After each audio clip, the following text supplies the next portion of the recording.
Welcome to all. स्वागत है आप सभी का आरएस सर यूट्यूब चैनल पे। और हम आ चुके हैं लाइव सिलेक्शन बेच की एक और धमाकेदार क्लास में, और वो रहने वाली है सिलेक्शन बेच लेक्चर नंबर 65। और आज का टॉपिक हमारा रहेगा विस्कोसिटी। बहुत ही जबरदस्त इंटरेस्टिंग धमाल क्लास होने वाली है, धमाकेदार कॉन्सेप्ट। थ्योरेटिकल पार्ट बहुत ज़्यादा बनता है, थ्योरी के क्वेश्चन बहुत ज़्यादा बनते हैं यहाँ से, और सारे क्वेश्चन आज की क्लास में ही फिनिश करेंगे।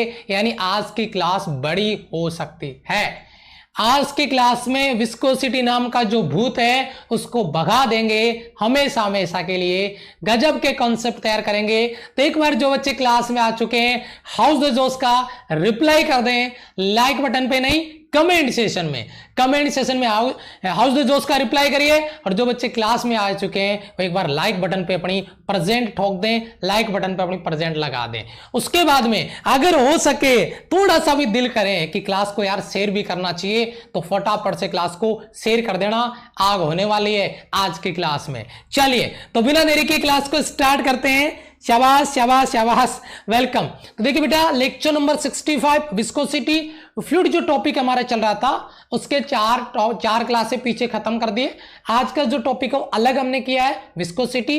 नेक्स्ट डे जो हम क्लास रखेंगे वो रखेंगे सरफेस टेंशन का। सरफेस टेंशन की भी धमाकेदार क्लास होगी, गजब के कॉन्सेप्ट होते हैं। तो उसकी क्लास हम कल से स्टार्ट करने वाले हैं, ठीक है। तो आज विस्कोसिटी को निपटा देंगे, उड़ा देंगे जहर लेवल पे।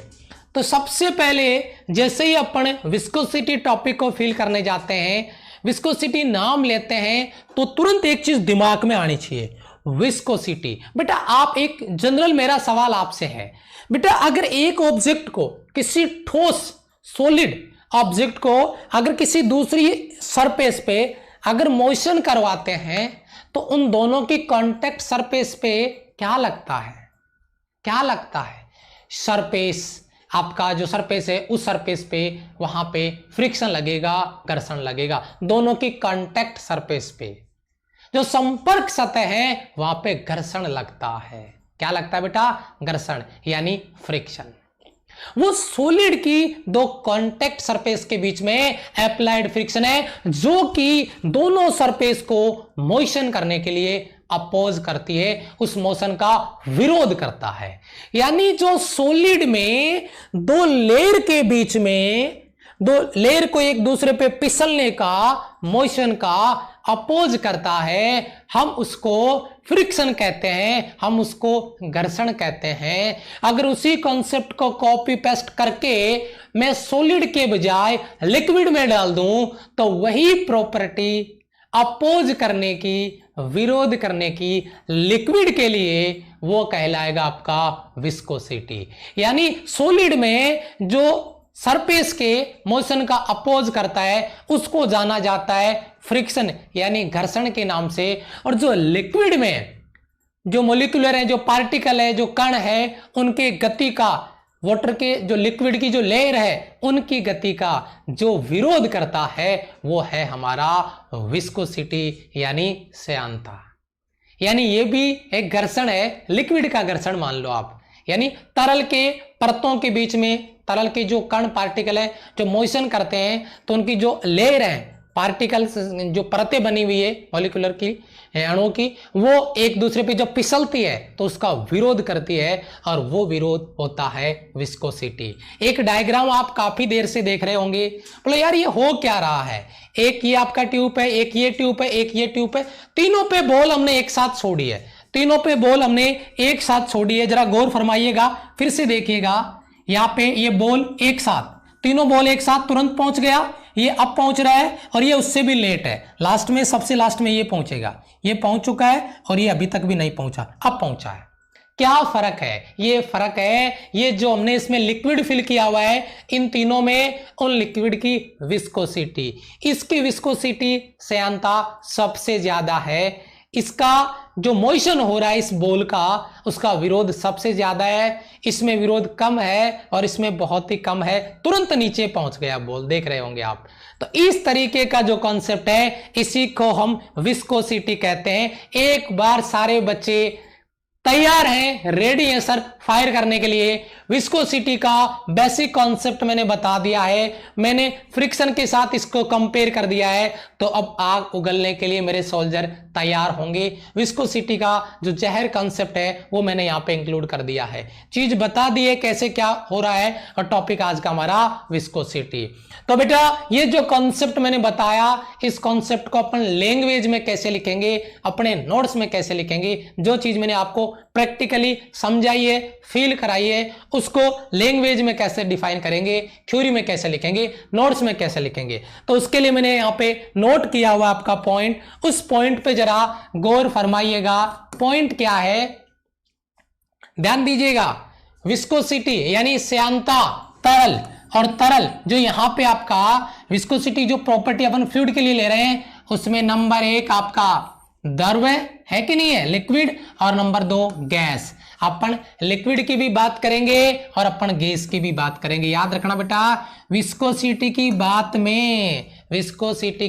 में सॉलिड की बात नहीं करेंगे, लिक्विड की बात करेंगे और गैस की भी बात करने वाले हैं। ठीक है, का एक प्रॉपर्टी है, एक आपका मूल गुण है, वह प्रॉपर्टी क्या है, जिससे यह दो पास में रखी हुई जो लेयर है उनका जो रिलेटिव मोशन होता है, आपेक्षिक गति होती है, उसका अपोज करता है, उसका विरोध करता है। और ये जो अपोज करने की प्रॉपर्टी है, इसी को लिक्विड के लिए, तरल के लिए, ठीक है, घर्षण कहते हैं, या इसको इंटरनल फ्रिक्शन भी बोल सकते हैं, आंतरिक घर्षण भी बोल सकते हैं, इसे इंटरनल फ्रिक्शन भी बोल सकते हैं या फ्लूइड फ्रिक्शन भी बोल सकते हैं, जो कि मैं आपको इस डायग्राम के साथ अभी थ्योरी से कंपेयर करवा दिया कि जो सॉलिड में दो परतों के बीच में मोशन का अपोज होता है उसे फ्रिक्शन कहते हैं, घर्षण कहते हैं। उसी प्रकार अगर लिक्विड की बात करें, अगर गैस की बात करें, यानी फ्लूइड में अगर यहां पे पार्टिकल के बीच में जो मॉलिक्यूलर है, कण है, उनकी लेयर है, उनके बीच में अगर अपोज होता है तो उसको आपका इंटरनल फ्रिक्शन या फ्लूइड फ्रिक्शन यानी तरल का घर्षण कहते हैं, और उसी का नाम है आपका विस्कोसिटी। उसी को कहते हैं विस्कोसिटी यानी श्यानता। शाबाश मेरे दोस्त, बहुत बढ़िया, शाबाश। ये बच्चा बोल रहा है कि सॉलिड में फ्रिक्शन होता है और लिक्विड और गैस में विस्कोसिटी होता है। यही शेर में समझाने की कोशिश आपको कर रहा हूं। ठीक है, जरा ध्यान दीजिएगा। पॉइंट नंबर 1 आपका कंप्लीट हुआ। पॉइंट नंबर 2 सोल्जर आपकी स्क्रीन पर डाला है मैंने, फिर से ध्यान दीजिएगा। एक इंटरेस्टिंग फैक्टर आपका फिर से मैं तैयार करवाने वाला हूं। जो विरोध करता है, सॉलिड में जो विरोध करता है उसको हम फ्रिक्शन फोर्स कहते हैं। एक आपका स्टैटिक फ्रिक्शन फोर्स का एप लिमिटिंग आता है, एक आपका काइनेटिक फ्रिक्शन फोर्स एफ के आता है, एक आपका रोलिंग आता है ना, एक आपका स्लाइडिंग आता है। अगर आपने फ्रिक्शन पढ़ा है तो तुरंत जैसे ही मैं नाम बोल रहा हूं आपके दिमाग में इमेज आ रहा होगा कि रोलिंग में क्या होता है, स्लाइडिंग में क्या होता है, काइनेटिक में क्या होता है, लिमिटिंग में क्या होता है। उसी तरीके से यहां पर भी जो आपका फ्लूइड है, जो लिक्विड और गैस है, उसके लिए भी जो अपोज करने वाला फोर्स है उसको नाम दिया गया है विस्कस फोर्स यानी श्यान बल। एक सवाल याद रखिएगा, पूछूंगा, तैयार हो जाना। ये एक इंटरनल आपका स्पर्श रेखीय फोर्स है, यानी इंटरनल टेंजेंशियल फोर्स है। इंटरनल टेंजेंशियल फोर्स की एक प्रॉपर्टी है जो कि जो लेयर है, जो सरफेस है, जो तल है, उनका क्या करता है, रिलेटिव मोशन का अपोज करता है, विरोध करता है रिलेटिव मोशन का। उसी को हम विस्कस फोर्स या श्यान बल कहते हैं। विस्कस फोर्स या श्यान बल कहलाता है। ठीक है, जैसे वो फ्रिक्शन फोर्स था वैसे ये विस्कस फोर्स या श्यान बल कहते हैं, कहलाता है। अब मैंने वहां पे भी पूछा था मेरे भाई, याद होगा आपको, जब फ्रिक्शन पढ़ा रहा था तो मैंने कहा था friction force is A conservative और नॉन कंजर्वेटिव, संरक्षी या असंरक्षी। मैं फ्रिक्शन की बात कर रहा हूं, घर्षण वाली बात कर रहा हूं। उस दौरान मैंने इस सवाल का भी जवाब दिया था, friction force is a non conservative force, असंरक्षी बल होता है। और उसी का छोटा भाई या बड़ा भाई या जुड़वा भाई कह सकते हैं विस्कस फोर्स। ये भी क्या है, मेरे सोल्जर ने कमेंट कर दिया होगा, मेरे सोल्जर ने कमेंट कर दिया होगा, ये भी क्या होगा, विस्कस फोर्स भी क्या होगा, उसी का छोटा भाई, बड़ा भाई या जुड़वा भाई है, मतलब ये भी आपका नॉन कंजर्वेटिव होगा। बहुत सारे बच्चों ने कमेंट कर दिए हैं, शाबाश मेरे शेर, बहुत अच्छे बेटा, बहुत बढ़िया। 500 प्लस लाइक्स आपकी यानी प्रेजेंट आपकी होने वाली है। मेरे सोल्जर जो क्लास में आ चुके हैं वो 500 प्लस बच्चों ने अपनी प्रेजेंट लगा दी है, बहुत बढ़िया। बाकी बच्चे अगर प्रेजेंट लगाना भूल गए तो प्रेजेंट लगा दे, क्योंकि आज विस्कोसिटी का एंड गेम खत्म करूंगा एक ही क्लास में। आज विस्कोसिटी का भूत भगा दूंगा इसी क्लास में, बस आप साथ बने रहिएगा, कोई कॉन्सेप्ट आपका नहीं बचेगा। विस्कोसिटी को डिफाइन किया, विस्कस फोर्स को डिफाइन किया है, अब आग उगलेंगे भैया, बहुत ही खतरनाक कंपैरिजन करने वाला हूं मैं। और यह कंपैरिजन मैंने क्यों बनाया है, क्योंकि इस कंपैरिजन से एक तीर से दो शिकार करूंगा। और तीसरा शिकार यह होगा कि जब अपन कोई चीज कंपेयर करके पढ़ते हैं दिमाग में स्कैन हो जाती है फटाक से, यानी याद हो जाती है। तो उसी स्कैन वाली बात को मैं यहां पे रिपीट कर रहा हूं। क्या हमने कंपैरिजन करना है किस किस का, विस्कोसिटी यानी लिक्विड के लिए, यानी गैस के लिए जो घर्षण है उसका, किसके साथ बेटा, सॉलिड में होने वाले फ्रिक्शन के साथ में। मजा आएगा जब ये कंपैरिजन आप पढ़ोगे, सच्ची बता रहा हूं, फ्रिक्शन के डाउट भी क्लियर होंगे, विस्कोसिटी के डाउट भी क्लियर होंगे, और कॉपी पेस्ट करने का जो कॉन्सेप्ट है वो तो आपको पता ही होगा। एक के साथ दूसरे को कंपेयर करेंगे, मजा आ जाएगा। तो यहां पे बेटा ये कंपैरिजन है, comparison of viscosity and solid friction, और उसमें सबसे पहला कंपैरिजन आपका, सबसे पहला कंपैरिजन सोल्जर आपकी स्क्रीन पर आ चुका है। सापेक्ष गति का विरोध करता है, इट अपोजेस रिलेटिव मोशन, यानी सापेक्ष गति का विरोध करेगा, रिलेटिव जो मोशन है उसका विरोध करता है। तो भैया मैं आपको यहां पे बता दूं, यहां पे अपन इसकी सिमिलरिटी देख रहे हैं, समानता देख रहे हैं। तो भाई साहब जो काम सॉलिड में दो लेयर के बीच में अपोज करने के लिए फ्रिक्शन फोर्स करता है, रिलेटिव मोशन का अपोज करता है, सेम चीज लिक्विड के लिए भी रिलेटिव मोशन का अपोज होता है, यानी दोनों में सिमिलरिटी है, दोनों ही मोशन का।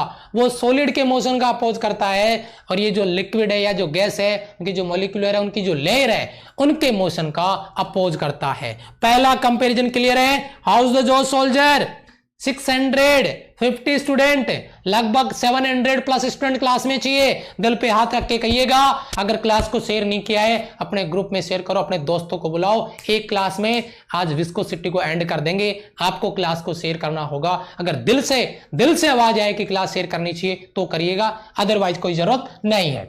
दूसरा पॉइंट आपका, पहला बेटा सिमिलरिटी में पहला कॉन्सेप्ट आपका क्लियर, दूसरा कॉन्सेप्ट आपका फटाफट देखिए। दूसरा क्या है, जो आपका सॉलिड होता है ना, जो ठोस होता है, उसकी जो ये एक लेयर मेरे पास, ये दूसरा लेयर इसका है, इन दोनों लेयर के बीच में जो घर्षण लगता है, जो फ्रिक्शन लगता है, वो टेंजेंशियल होता है, वो उसका स्पर्श रेखीय होता है। क्या लिखा है, यह गति की दिशा में मोशन की डायरेक्शन के विपरीत, अपोजिट, मोशन की डायरेक्शन के अपोजिट टेंजेंशियल होता है, स्पर्श रेखीय काम करता है। सेम चीज, यानी क्योंकि फ्रिक्शन का काम क्या है, जो गति हो रही है उसके साथ में 180 डिग्री का एंगल बना के उसको रोक ले, उसका विरोध कर दे, और यही चीज टेंजेंशियल होगा स्पर्श रेखीय सॉलिड के लिए, और यही चीज होगा आपका दूसरा लिक्विड के लिए। क्या कह रहा है, गति की दिशा, यानी जो डायरेक्शन होगा आपका मोशन का, उसके अपोजिट डायरेक्शन में टेंजेंशियल होगा, स्पर्श रेखीय होगा। ये मैं सिमिलरिटी बता रहा हूं आपको, समानता बता रहा हूं, इसलिए कह रहा हूं दोनों की दोनों चीज क्लियर है बेटा, क्लियर है बेटा, क्लियर है बेटा यहां से, शाबाश। चलो दूसरा सिमिलरिटी आ गया, तीसरा देखिए, पहला हो गया, दूसरा हो गया, तीसरा देखिए सर।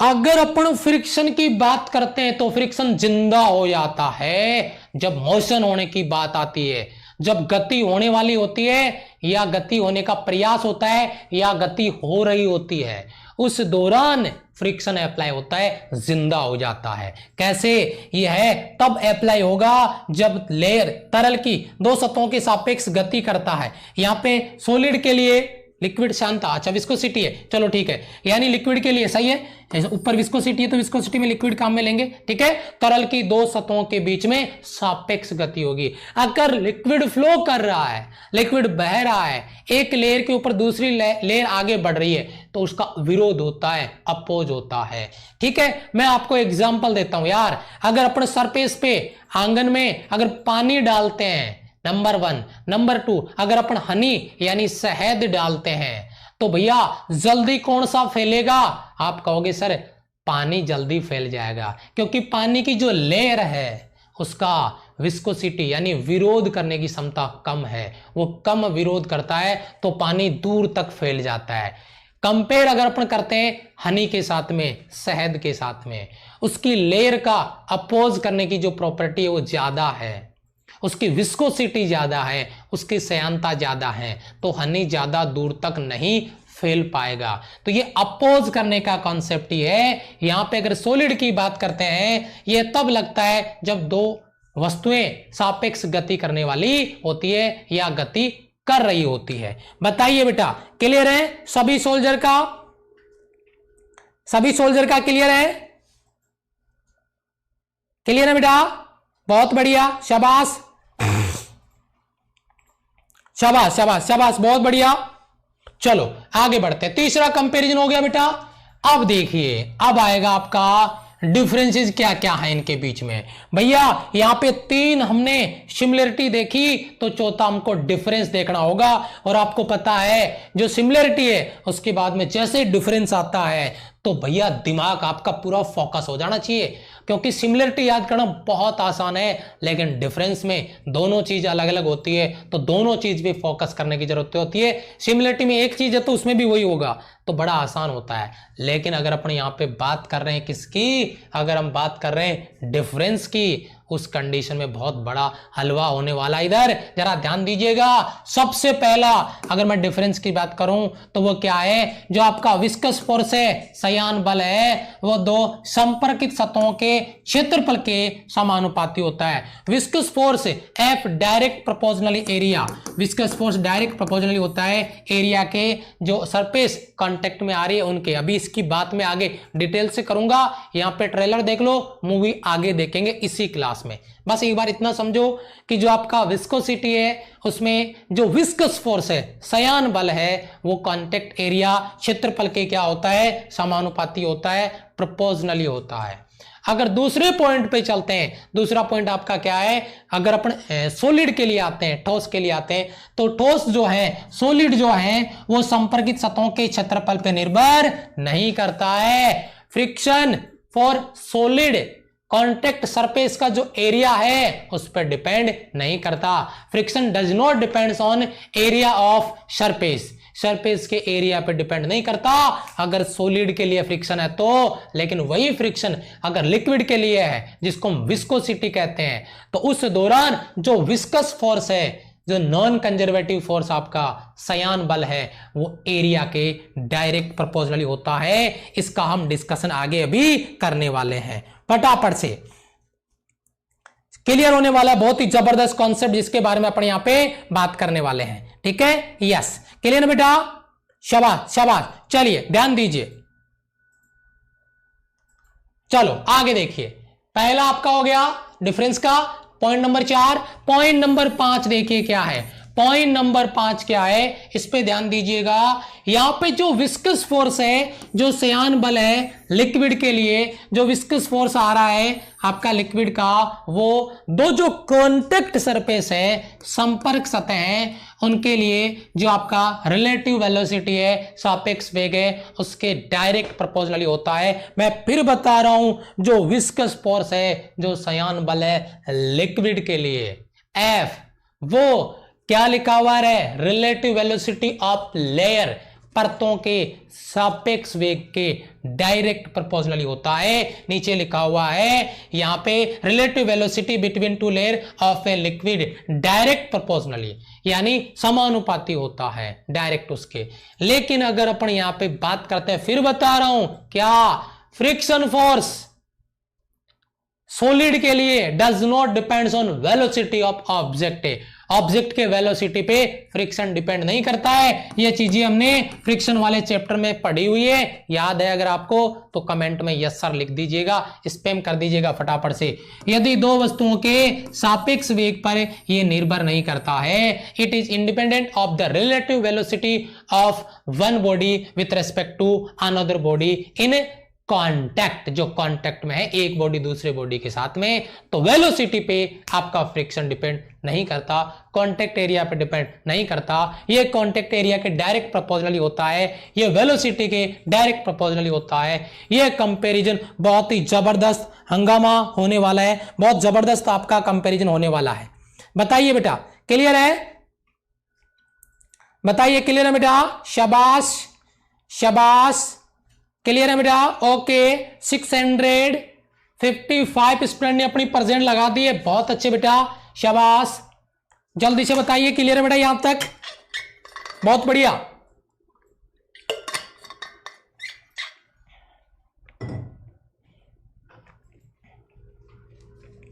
बहुत जबरदस्त क्लास होने वाली है सर, वाह। चलो आगे आ जाओ। पॉइंट नंबर आपका 6 है, डिफरेंस वाला पॉइंट आपका है ना, डिफरेंस का पॉइंट नंबर 4, पॉइंट नंबर 5 और ये आपका पॉइंट नंबर 6 बड़ा इंटरेस्टिंग है, मजेदार। जो लिक्विड के लिए जो आपका विस्कस फोर्स है, सयान बल है, क्या उसमें कोई नॉर्मल रिएक्शन फोर्स लगता है? क्या उसमें अविलंब प्रतिक्रिया बल लगता है लिक्विड के लिए या गैस के लिए यानी फ्लूइड के लिए? नहीं, ये viscous force does not depends on normal reaction force है, अब विलंब प्रतिक्रिया बल पे डिपेंड नहीं करता है। दो सतहों के लिए जो नॉर्मल रिएक्शन फोर्स है वो सयान बल जो है उस पे डिपेंड नहीं करता है। It does not depends upon the normal reaction force between two layer of the liquid. But अगर बात करते हैं यहां तो किसी भी प्रकार का फ्रिक्शन लिख लो, डायरेक्ट प्रोपोर्शनली होता है आर, एफ के डायरेक्ट प्रोपोर्शनली आर, याद आ रहा है कुछ? यहां पे mu r, mu l, mu s है ना, म्यू के आर है कि नहीं है? ये आपका यहां पे जो फ्रिक्शन फोर्स है depends on normal reaction force of A object है, उस ऑब्जेक्ट के अविलंब प्रतिक्रिया बल के डायरेक्ट क्या होता है? प्रोपोर्शनली होता है, समानुपाती होता है। ये चीज मैंने आपको क्लियर करवा दी है। तो बेटा ये सिमिलरिटी पढ़ने के बाद जब डिफरेंस पे आओगे ना तो वहां पे आग उगलते हुए कॉन्सेप्ट होंगे, जबरदस्त कॉन्सेप्ट होंगे जिसके बारे में अपन यहां पे बात कर रहे हैं। एक बार ये चीज मुझे क्लियर करवा दें, पहला पॉइंट आपका डिफरेंस का, दूसरा पॉइंट आपका डिफरेंस का और ये तीसरा पॉइंट डिफरेंस का। ये डिफरेंस मेरे सोल्जर का क्लियर हो गया होगा बहुत अच्छे से। चलो आगे बढ़ते हैं, एक डिफरेंस और देख लेते हैं इसका, और वो आपका डिफरेंस नंबर आपका क्या है? 7। ध्यान दीजिए, जो लिक्विड के लिए जो फ्रिक्शन है वो इंटरनल फ्रिक्शन है। जो लिक्विड होता है उसके जो मॉलिक्यूल है, जो पार्टिकल है, उनके बीच में लगने वाला घर्षण है, ये आंतरिक घर्षण होता है, इंटरनल फ्रिक्शन होता है। क्योंकि सतह जो तरल की, लिक्विड की जो सरफेस है वो अंदर घर्षण बल लगाती है, इंटरनल फ्रिक्शन फोर्स लगाती है, आंतरिक घर्षण बल लगता है जिसे हम विस्कोसिटी के रूप में डिफाइन करते हैं। लेकिन अगर हम बात करते हैं सॉलिड के लिए तो ये एक्सटर्नल फ्रिक्शन होता है। ये जो सॉलिड है उसकी कांटेक्ट सरफेस और जो आपका दूसरा ऑब्जेक्ट है उसकी कांटेक्ट सरफेस के लिए एक्सटर्नल फ्रिक्शन फोर्स होता है, जो लेयर की मोशन यानी गति का, रिलेटिव मोशन का अपोज करता है। क्योंकि घर्षण बल दो अलग अलग बाहरी वस्तुओं पे लगता है, तो डिफरेंट ऑब्जेक्ट है उन पे लगता है। लिक्विड में जो विस्कोसिटी है वो तो लिक्विड के अंदर की प्रॉपर्टी, अंदर का घर्षण है, और इसमें दो ऑब्जेक्ट है और उनकी सरफेस के बीच में डिफरेंट ऑब्जेक्ट है, उनकी सरफेस के बीच में फ्रिक्शन लगता है, घर्षण लगता है, जो यहां पर आपको बता दिया गया है। बहुत अच्छे, शाबाश, क्लियर है बेटा? बहुत ही बढ़िया, बहुत बढ़िया। ये हो गया आपका न्यूटन का, ये आपका पहला बेटा, यहां पे देखिए ये सिमिलरिटी, पहला सिमिलरिटी, दूसरा, इसके बाद में तीसरा, उसके बाद में हमने डिफरेंस देखे, पहला डिफरेंस, दूसरा डिफरेंस, और ये आपका तीसरा डिफरेंस, और ये आपका चौथा डिफरेंस। तो अपनी सिमिलरिटी देखने के बाद डिफरेंस का कंपैरिजन कर लिया है, बहुत ही इंटरेस्टिंग आपके कॉन्सेप्ट बन गए, दोनों को हमने कंपेयर कर लिया है। ठीक है, चलिए आगे बढ़ते हैं, थोड़ा सा आगे क्या बढ़ते हैं, और आगे बेटा आपका विस्कोसिटी के लिए यानी न्यूटन का नियम, Newton law of viscosity, Newton law of viscosity का कॉन्सेप्ट है, उसको मैं कैसे डील करने वाला हूं ध्यान दीजिएगा। अभी मैंने कहा था कि पीछे ट्रेलर देख लो, आगे मूवी देख लेंगे। F direct proportionally a, f direct proportionally v, जो कॉन्सेप्ट मैंने अभी बताया था सिमिलरिटी में, ठीक है, और डिफरेंस में, उन कॉन्सेप्ट को अपन यहां पे अप्लाई करने वाले हैं, जरा ध्यान दीजिएगा। क्या देखो, न्यूटन्स लॉ ऑफ विस्कोसिटी के अनुसार, न्यूटन के अनुसार जो आपका विस्कस फोर्स है, जो आपका श्यान बल है, जिसको हमने एफ से अप्लाई किया है, वो कि धारा रेखीय फ्लो यानी स्ट्रीम लाइन फ्लो, क्योंकि लिक्विड के लिए बात कर रहे हैं हम तो विस्कोसिटी पढ़ रहे हैं। अब जो सॉलिड वाला फ्रिक्शन था वो तो कंपैरिजन में था, अब उसकी बात नहीं करेंगे, तो हम तो लिक्विड के लिए बात कर रहे हैं। तो जो लिक्विड का स्ट्रीम लाइन फ्लो, बेटा ये पता है ना आपको कैसा होता है स्ट्रीम लाइन फ्लो, यानी एक लाइन के रूप में, एक रेखा के रूप में आगे बढ़े तो उसे स्ट्रीम लाइन फ्लो कहते हैं। दो परतों के मध्य कार्य करता है, जो निम्न कंपोनेंट पे, घटकों पे डिपेंड करता है। किन किन घटकों पे डिपेंड करेगा, यहां तो कुछ बेसिक चीज बताई है इसने, मेन मुद्दा है, जो मुद्दे वाली बात है वो यहीं से आती है कि जो आपका फोर्स एफ है वो लेयर के लिए जो कॉन्टेक्ट सरफेस है, जो गति कर रही है, जो फिसल रही है, उनके एरिया के डायरेक्ट प्रोपोर्शनली होगा, उसके डायरेक्ट समानुपाती होगा। अब भी पीछे मैं बता के लेके आया हूं आपको, यही है न्यूटन्स लॉ ऑफ विस्कोसिटी।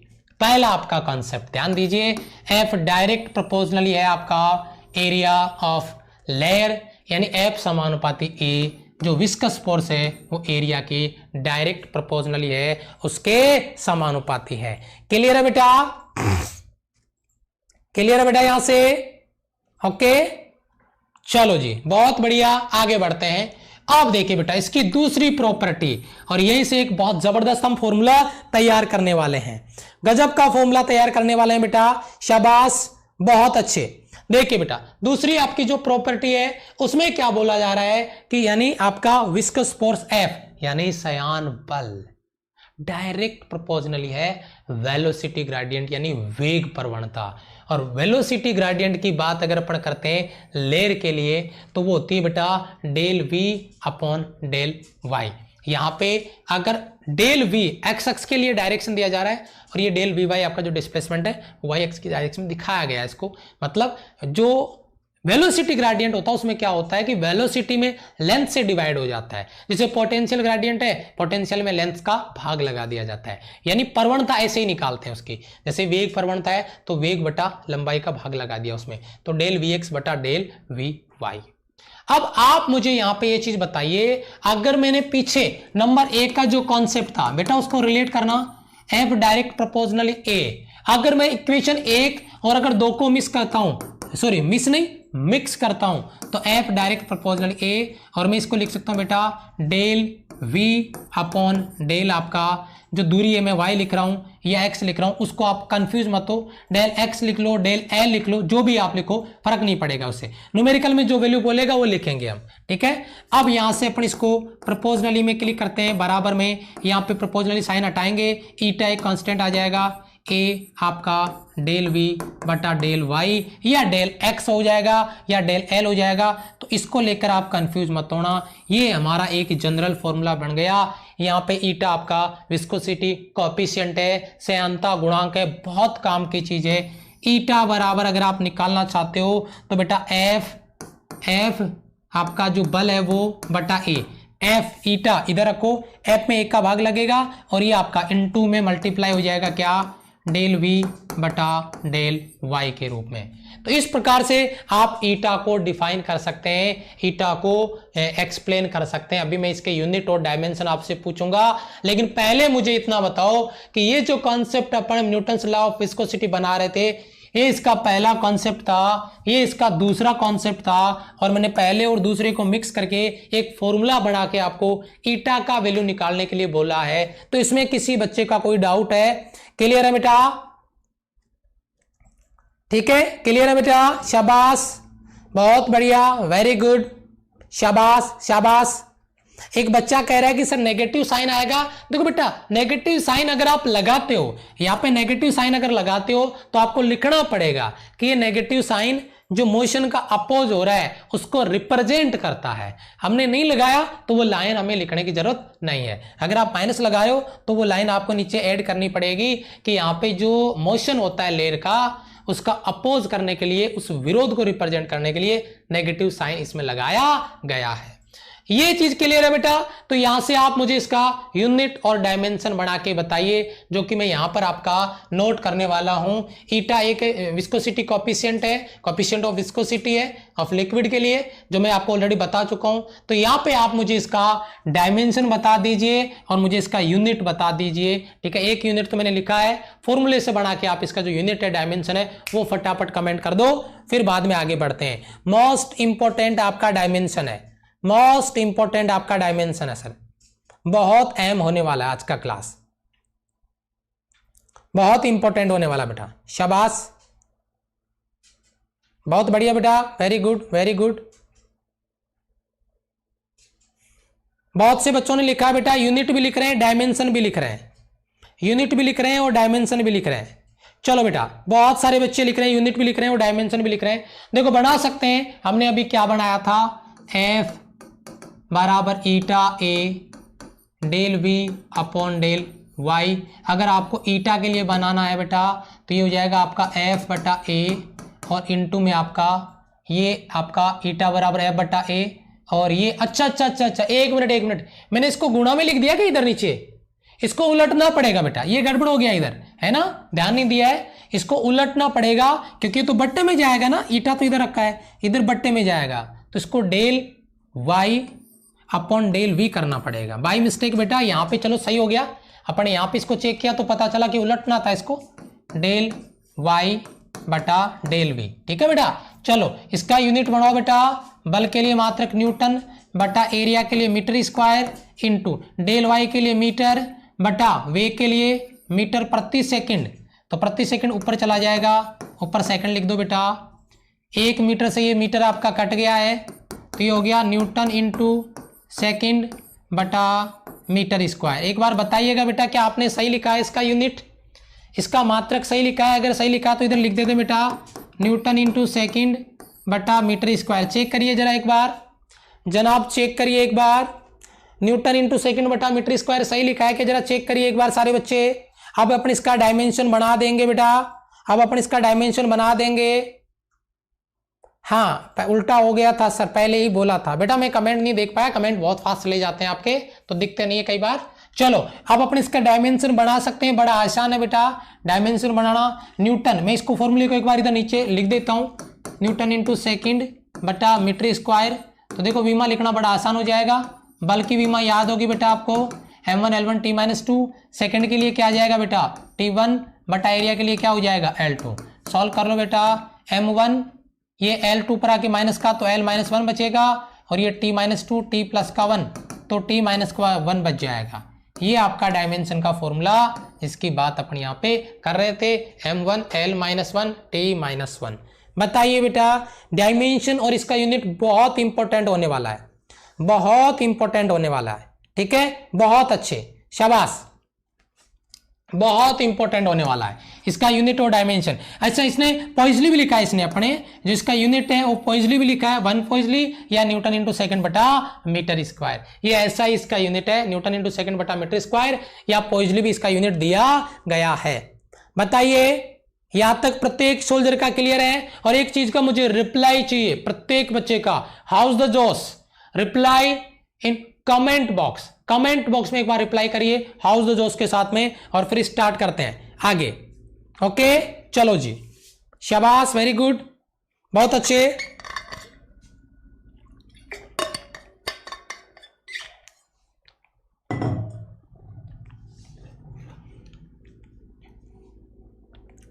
बहुत अच्छे, शाबाश।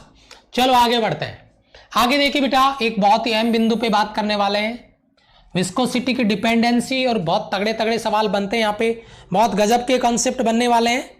ठीक है बेटा, यस, बहुत अहम सवाल बनने वाले हैं यहाँ से, शाबाश शाबाश शाबाश, थ्योरी में डायरेक्ट क्वेश्चन मिलेगा, एग्जाम में डायरेक्ट क्वेश्चन सबसे पहले, और आपको मैंने कई बार प्रैक्टिस करवाया है बेटा। विस्कोसिटी की dependency of viscosity of fluids, सबसे पहले अगर अपन यहां पे बात करते हैं number 1 on temperature of fluid, यानी टेम्परेचर ऑफ फ्लूइड पे अगर अपन बात करें डिपेंडेंसी की, कि द्रव्य का जो ताप है उससे विस्कोसिटी कैसे लिंक करती है, तो बहुत अहम मुद्दा होने वाला है। अगर अपन यहां पे बात करें लिक्विड की, तो लिक्विड का ताप बढ़ाने या घटाने पे उसकी विस्कोसिटी पे क्या प्रभाव पड़ेगा बेटा। एक्चुअल में क्या होता है कि जैसे आप बताइए कोई लिक्विड है, अगर आप उसको गर्म करते हैं यानी टेम्परेचर देते हैं, तो जो उसके मॉलिक्यूलर है, जो अणु है, उनका जो फोर्स है, बल है, अट्रैक्शन फोर्स जो उनके बीच में लगा हुआ था, वो टेम्परेचर पाके कमजोर पड़ जाता है, और उनका आकर्षण कमजोर पड़ने की वजह से वो दूर दूर फैलने लगते हैं। और दूर दूर फैलने का मतलब विस्कोसिटी कम हो गया है, क्योंकि विस्कोसिटी का काम है विरोध करना फैलने का, और वो फैल रहा है, इसका मतलब विस्कोसिटी अब आपकी कमजोर पड़ रही है ताप बढ़ाने पे। तो इसको याद रखिएगा, डायरेक्ट क्वेश्चन ऑप्शन में मिलेगा, थ्योरी में मिलेगा। क्या लिखा है लिक्विड के लिए टेम्परेचर का जो कॉन्सेप्ट है वो, कि द्रव्यों की श्यानता सहसंजक बल, कोहेसिव जो फोर्स है उसके कारण होती है। जब ताप बढ़ाते हैं तो द्रव्य के जो अणु है उनके मध्य जो कोहेसिव फोर्स है, सहसंजक बल है, वो डिक्रीज करेगा। और अगर टेम्परेचर इस प्रकार हम बढ़ाते हैं तो भैया विस्कोसिटी ऑफ लिक्विड डिक्रीज कर जाएगा, घट जाएगा। ताप बढ़ाने पर विस्कोसिटी ऑफ लिक्विड डिक्रीज करता है, कम होता है। बहुत अच्छी, पहला सवाल मेरे प्रत्येक सोल्जर का क्लियर हो गया होगा। पहला क्वेश्चन आपका लिक्विड के लिए टेम्परेचर बढ़ाने पे विस्कोसिटी डिक्रीज कर जाएगा। शाबाश, चलो आगे चले। बहुत अच्छे, अब आगे बढ़े, थोड़ा सा ध्यान दीजिए सवाल पे। अगला मुद्दा हमारा, दूसरा जो मुद्दा आएगा बी पॉइंट, वो आएगा गैस के लिए, क्योंकि बेटा हम पीछे पढ़ के आए कि जो फ्लूइड है उसमें हम लिक्विड भी पढ़ेंगे और गैस भी पढ़ेंगे, लिक्विड और गैस दोनों के कॉन्सेप्ट आएंगे। तो यहां पे हमने लिक्विड देख लिया, तो अब गैस की बात करते हैं। गैसों में अगर अपन विस्कोसिटी की बात करते हैं, श्यानता की बात करते हैं, तो जो गैस की जो मोलिकुलर उनकी जो लेयर है, उनकी जो परत है, एक गतिशील परत से दूसरी गतिशील परत के मध्य गैस के अणुओं का विसरण, ठीक है, गैस के अणुओं का क्या हो रहा है बेटा, मिश्रण हो रहा है, जिसको अपन डिफ्यूजन बोल रहे हैं, विसरण फैलना बोल रहे हैं, वो उसके कारण पाई जाती है। यानी कोई पूछे भाई गैसों में विस्कोसिटी किसकी वजह से होती है, तो हम कह सकते हैं विसरण की वजह से होती है, यानी जो विसरण का कॉन्सेप्ट है उसकी वजह से फ्रिक्शन पाया जाता है। और अगर गैसों का टेम्परेचर इंक्रीज कर दे, ध्यान दीजिएगा, अगर गैसों का टेम्परेचर इंक्रीज कर दे तो जो आपका विसरण की जो कॉन्सेप्ट है उसकी दर बढ़ जाती है, और इसलिए विस्कोसिटी यानी श्यानता भी बढ़ जाती है। विसरण यानी फैलने की, अगर ताप बढ़ा देंगे, ठीक है, तो उनमें टक्कर होने की प्रक्रिया ज्यादा बढ़ेगी, और जितनी ज्यादा टक्कर होगी वो उतना ही कम फैलेगा, क्योंकि फैलेगा आराम से चला जाके फैल ज्यादा, लेकिन टक्कर हुई वापस वहीं गिर गया, फिर उठा, फिर चल रहा, फिर टक्कर होगी। यानी विसरण यानी फैलना, दूर जाना, वो ताप बढ़ाने पे ज्यादा होगा, और जब ज्यादा होगा तो आपकी विस्कोसिटी टक्कर की वजह से फैलना चाहेगा और फैल नहीं सकता, क्योंकि जो मॉलिक्यूल है वो आपस में टक्कर करेंगे और टक्कर होकर वहीं पे वापस गिरने लग जाएंगे, यानी फैल नहीं पाएंगे। और जब फैल नहीं पाएंगे इसका मतलब विस्कोसिटी क्या हो गया है, इंक्रीज कर गया है, बढ़ गया है। इसीलिए श्यानता भी बढ़ती है, विस्कोसिटी भी बढ़ती है। इसका मतलब गैस के लिए टेम्परेचर इंक्रीज करने पे, गैस के लिए टेम्परेचर इंक्रीज करने के लिए विस्कोसिटी है वो भी इंक्रीज कर जाएगी। टेम्परेचर राइज करने पे आपका विस्कोसिटी भी इंक्रीज कर जाएगा, लेकिन वो गैस के लिए, लिक्विड के लिए डिक्रीज करता है, लेकिन गैस के लिए इंक्रीज करता है। एक बार सारे के सारे बच्चे बता दीजिए फटाफट से, दोनों का कंपैरिजन बहुत अहम है एग्जाम पॉइंट ऑफ व्यू से, दोनों ही सवाल बहुत खतरनाक है। सॉलिड में तो होता ही नहीं है, आपका लिक्विड में जो आपका कोहेसिव फोर्स है वो ताप बढ़ाने पे कमजोर पड़ जाता है, और उसकी वजह से मॉलिक्यूल्स के बीच में अट्रैक्शन कम हो जाता है, तो मॉलिक्यूल्स दूर दूर तक फैल जाते हैं। यानी द्रवों का ताप बढ़ाने पर विस्कोसिटी घट जाती है। लेकिन अगर बात करें गैस की, गैसों का ताप बढ़ाने पे जो आपका डिफ्यूजन है, जो विसरण है, वो बढ़ेगा।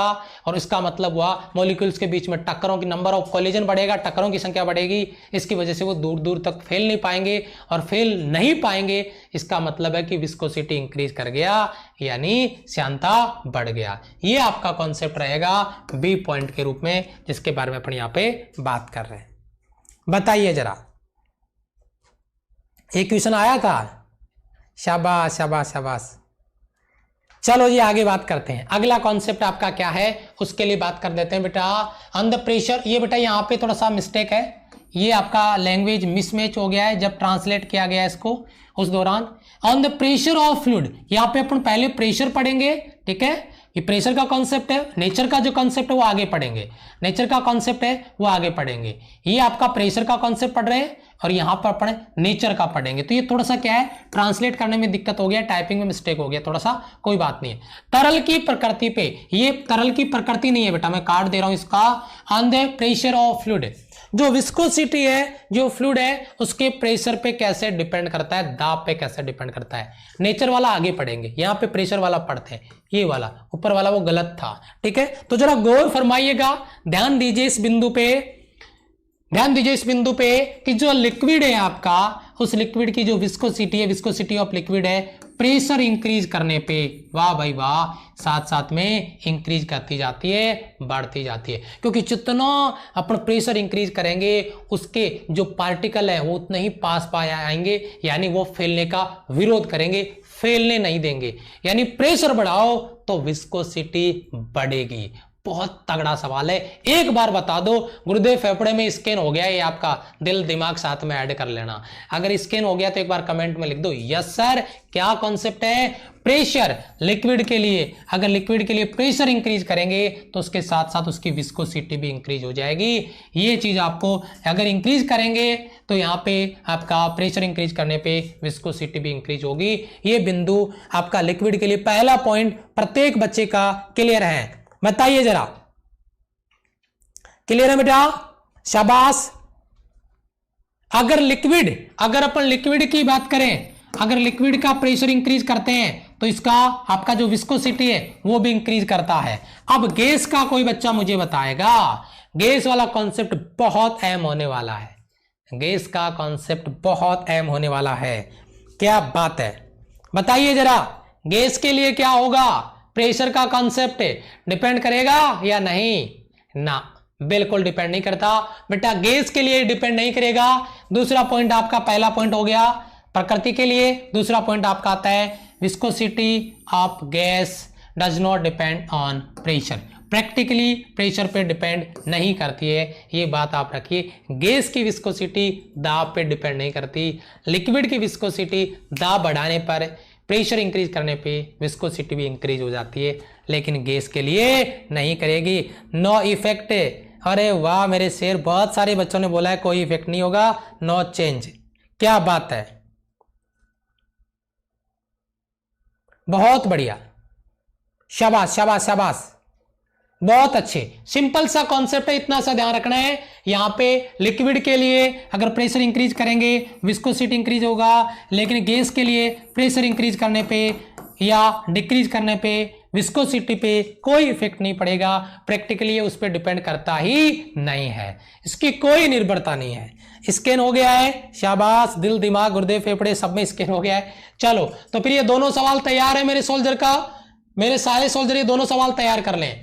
अब आता है, ये भी आपका मिस्टेक है, ये यहाँ पे जो वहां पे आना था वो यहाँ पे आ गया है, तो इसको काट दो, अपन इसकी बात करेंगे।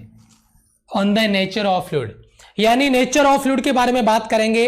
बहुत ही गजब का कॉन्सेप्ट आपका बनने वाला है, बहुत बढ़िया। जो प्रकृति है उस पर डिपेंड करेगा आपने नेचर कैसा लिया है बेटा, जो फ्लूइड लिया उसका नेचर। जैसे मैं कहूं आपको, आपने वाटर लिया है या आपने हनी लिया है, इस पे डिपेंड करता है। अगर वाटर है तो भैया इसमें जो विस्कोसिटी होगी वो आपका लो होगा, और अगर मैं हनी की बात करता हूं तो इसका विस्कोसिटी हाई होगा, ठीक ठीक है। तो ये जो फ्लूइड है उसका नेचर पर भी डिपेंड करता है कि फ्लूइड का नेचर कैसा है। इसका अलग से कुछ लिखने की जरूरत नहीं है, ये एग्जाम्पल से ही आपको इसको याद रख लेना है। 800+ स्टूडेंट का प्रेजेंट, क्या बात है, क्या जोश है, बहुत अच्छे, शाबाश, बहुत बढ़िया, शाबाश, बहुत अच्छे बेटा। चलिए बहुत बढ़िया, थोड़ा सा आगे बढ़ते हैं, थोड़ा सा आगे बढ़ते हैं, इसकी बात अपन यहाँ पे करेंगे। और ये आपका फॉर्मूला, इसमें देखो बेटा बहुत ज्यादा हलवा करने की जरूरत नहीं है, एक चीज बता दूंगा, जो आपका स्टोक्स फॉर्मूला है वो याद रख लो, बाकी कहानी को छोड़ो, कुछ भी नहीं है यहाँ पे। वैसे थोड़ा मैंने लैंग्वेज लिख दिया है कि किसी लिक्विड में किसी स्पेयर को डाला जाता है तो वह पहले तेजी से गिरता है, लेकिन कुछ समय बाद में सीमांत वेग के साथ में, है ना, सीधा का सीधा नीचे की तरफ गिर रहा होता है। तो उस दौरान उस पे लगने वाला अप थ्रस्ट फोर्स, ऊपर की तरफ लगने वाला विस्कस फोर्स, सयान बल, जो उस गोले को कांस्टेंट वेलोसिटी के साथ नीचे लेके जाता है, उसका फॉर्मूला 6 पाई ईटा RV। बस ये चीज याद रखनी है, और बाकी लैंग्वेज आप नोट्स में लिखना चाहो तो लिख सकते हो, लेकिन अपना काम केवल इसी से होगा, यहीं से क्वेश्चन बनने वाले हैं, ठीक है, यहीं से क्वेश्चन बनने वाले हैं। श्री कृष्ण सर कहाँ पे हैं? श्री कृष्ण सर अपने घर हैं फिलहाल, उनके कोई इंसिडेंट हो गया था, इस वजह से वो अपने घर गए हुए हैं और अभी आए नहीं है, ठीक है, यस। चलो देखिए बेटा, ये कॉन्सेप्ट आपका क्लियर है। यदि R त्रिज्या का छोटा गोला किसी समांगी माध्यम, द्रव या गैस हो सकता है, कॉफिशिएंट जिसका कॉफिशिएंट ऑफ विस्कोसिटी ईटा है, में स्वतंत्रता पूर्वक अगर सीमांत वेग v से गिर रहा होता है तो उस पर अप्लाई होने वाला जो विस्कस फोर्स है उसका मान 6 पाई ईटा RV। प्रत्येक सोल्जर को याद हो जाना चाहिए, ये फॉर्मूला प्रत्येक बच्चे का क्लियर होना चाहिए। बताइए बेटा, क्या बात है, बहुत अच्छे, शाबाश, याद है बेटा। केवल फॉर्मूला याद करने की बात बोलूंगा मैं, बहुत ज्यादा डेप्थ में डिटेल से इसका डेरिवेशन, इसका फॉर्मूला, डायग्राम कुछ भी नहीं करना आपको। लेकिन एक चीज आपके दिमाग में आ रही होगी कि यार ये जो आपका टर्मिनल वेलोसिटी है, सीमांत वेग है, सीमांत वेग वर्ड यूज किया गया है टर्मिनल वेलोसिटी का, इसका क्या लोचा है, इसकी क्या कहानी है, उसके बारे में बात करते हैं। तो इसके लिए बेटा मैंने एक फॉर्मूला लिखा है आपका सीमांत वेग को लेकर। सीमांत वेग क्या है कि जब गोला पानी में गिर रहा होता है तो पहले तेजी से गिरता है, लेकिन कुछ देर बाद में, पहले तेजी से गिरा लेकिन कुछ देर बाद में उसकी वेलोसिटी कांस्टेंट हो जाती है, कांस्टेंट वेलोसिटी के साथ नीचे जाता है, और उसी को टर्मिनल वेलोसिटी कहते हैं। तो मैंने यहाँ पे नोट किया हुआ है, इसको लिखा हुआ है क्या कि जब किसी द्रव में एक सॉलिड स्फीयर ठोस गोला गुरुत्व के प्रभाव में यानी मोशन अंडर ग्रेविटी के अंतर्गत गिरता है तो इस पे त्वरित वेग द्रव के विस्कस फोर्स से नियंत्रित होता है। जो नीचे की तरफ लगने वाला जो गुरुत्व बल है, ग्रेविटेशनल फोर्स है, वो लिक्विड के द्वारा उस गोले पे ऊपर की तरफ लगने वाला विस्कस फोर्स, सयान बल, उसको बैलेंस करता है। इस स्थिति में गोले पर प्राप्त किया गया नियत वेग इसका सीमांत वेग कहलाता है, टर्मिनल वेलोसिटी कहलाता है। जो उसने वेग प्राप्त किया है उस विरोध के दौरान उसे टर्मिनल वेलोसिटी कहते हैं।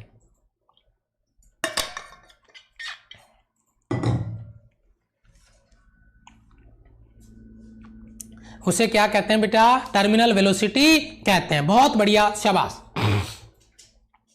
उसके बाद में एक फॉर्मूला आपको यहां पे दिया गया है, जिस फॉर्मूले की अपन यहां पे बात कर रहे हैं, ये टर्मिनल वेलोसिटी का फॉर्मूला है। क्या इसका कहीं यूज हो सकता है क्या?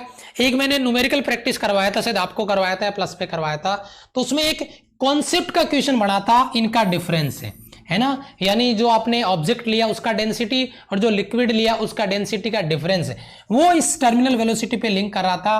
तो उसी पर्पज से मैंने ये फॉर्मूला लिख दिया है। अगर आपको याद रहता तो इसको याद रख लीजिएगा। एक जो त्रिज्या है टर्मिनल वेलोसिटी वाला, इसका भी एक सवाल आया था, शायद वो मैंने आपको स्पेशल में भी करवाया है। Terminal velocity v direct proportionally होता है r के। तो ये त्रिज्या जो स्फीयर गिर रहा है ना, उसकी त्रिज्या है ये, यानी जो ऑब्जेक्ट गिर रहा है उसका रेडियस है। तो vt डायरेक्ट प्रोपोर्शनली r और vt इनवर्सली प्रोपोर्शनल आपका ईटा। ये चीज अगर आप फॉर्मूला याद रखते हो तो आपको डायरेक्ट याद रखनी चाहिए, जिसके बारे में अपन यहाँ पे बात कर रहे हैं। बताइए बेटा, याद हो जाएगा जिसके बारे में अपन यहाँ पे बात कर रहे थे? बताइए एक बार, याद हो जाएगा बेटा?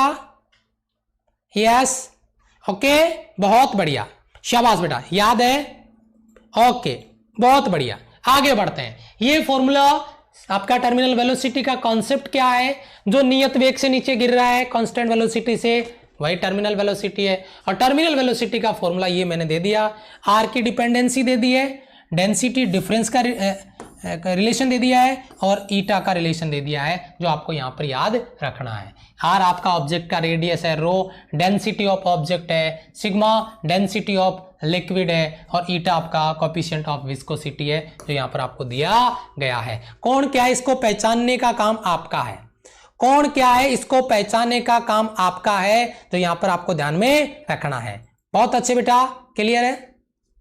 मैंने क्या कर दिया, आर स्क्वायर, अच्छा सॉरी बेटा, ओके आर स्क्वायर के डायरेक्ट प्रपोजल, सॉरी भैया, ओके आर स्क्वायर होगा बेटा, ओके चलो मैंने देखा नहीं आपका कमेंट, बाद में ध्यान दिया, फॉर्मूले पे ध्यान नहीं दिया बेटा।